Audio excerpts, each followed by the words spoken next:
Salut à tous mes amis, et aujourd'hui on se retrouve pour le bilan annuel de mes investissements en bourse. Donc c'est la vidéo habituelle de chaque fin d'année, c'est tout simplement comparer l'objectif qu'on s'était donné en 2023 et pour voir justement si on a réussi à atteindre cet objectif et ensuite tout simplement se donner un objectif pour l'année 2024. Avant de commencer, on va repartir sur les chiffres de fin d'année 2022. Je me suis donné un objectif de 7800 € et j'avais atteint un réel de 9600 € sur mon portefeuille boursier. Donc c'était un écart de 23%, 23% de plus qui avait été notamment dû à cause des investissements sur le mois de décembre et novembre, dû à la prise de poste de mon CDI. J'avais touché un total de dividendes de 155 €, du coup ce qui me donne un dividende mensuel de 13 €. Pour l'année 2023, c'est tout simplement les détails pour savoir, là, on a mon âge et la fin d'année.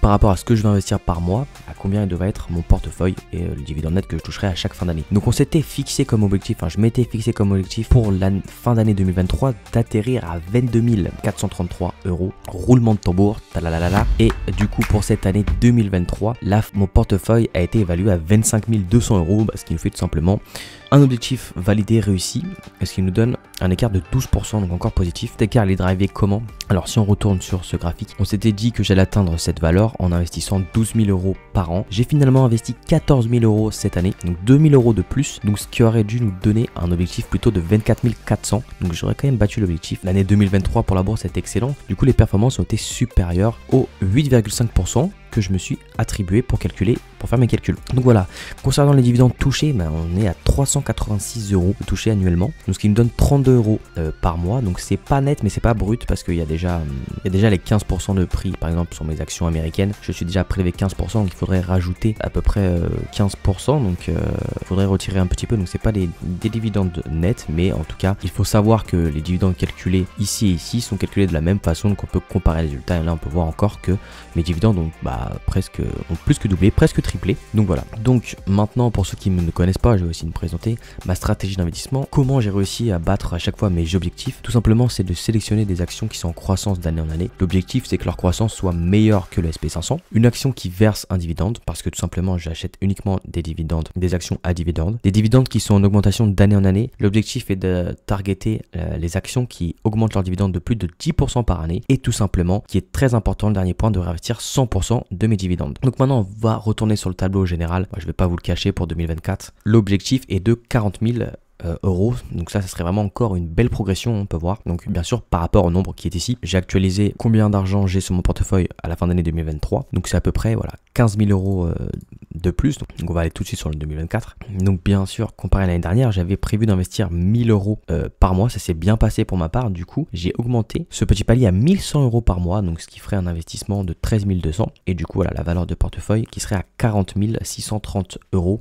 Bien sûr, on prend en compte les 8% de progression annuelle, donc c'est en dessous de l'ESP500, c'est normal, on prend une petite marge de sécurité, et bien sûr ces 8% sont appliqués pour les 25 000 €, donc ce qui nous donne encore une marge de sécurité, car par exemple les actions que j'achète en janvier devraient aussi progresser de 8,5% en moyenne, mais par exemple une action que j'achète en décembre ne peut pas progresser de 8,5% en uniquement un mois. C'est pour ça que par sécurité on prend uniquement la valeur du portefeuille à l'année derrière. Donc voilà ce qui nous donne du coup dans la formule la valeur du portefeuille fin 2023 multiplié par la croissance de 8,5 plus bien sûr mes investissements annuels, donc ce qui me donne un objectif de 40,637 €. Donc voilà, donc augmenter l'investissement par mois.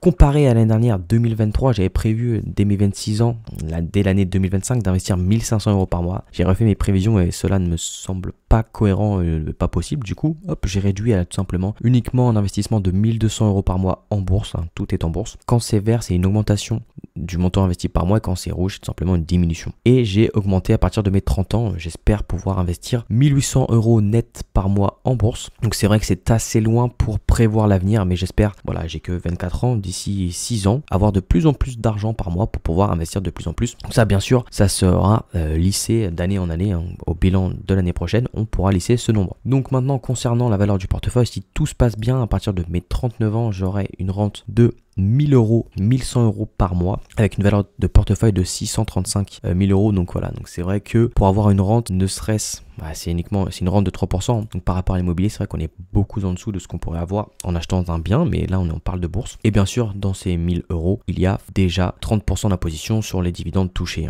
Je sais bien de le préciser. Donc ça reste mon objectif. Et c'est vrai que à partir de 34 ans, on est quand même à 2000 euros net d'investis par mois. C'est vrai que ça pourrait être un peu optimiste, mais j'ai confiance en mes chances d'augmenter mon salaire d'année en année.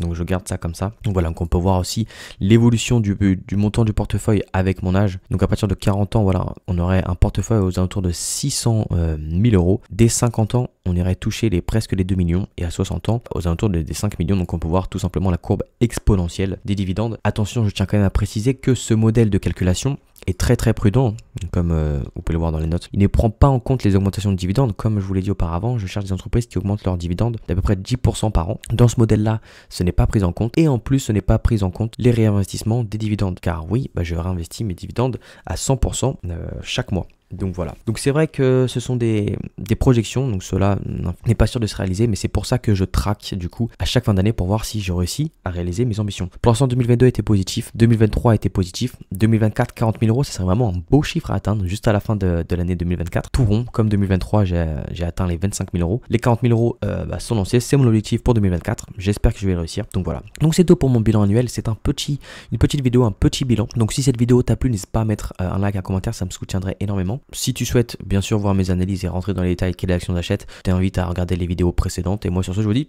tchuss!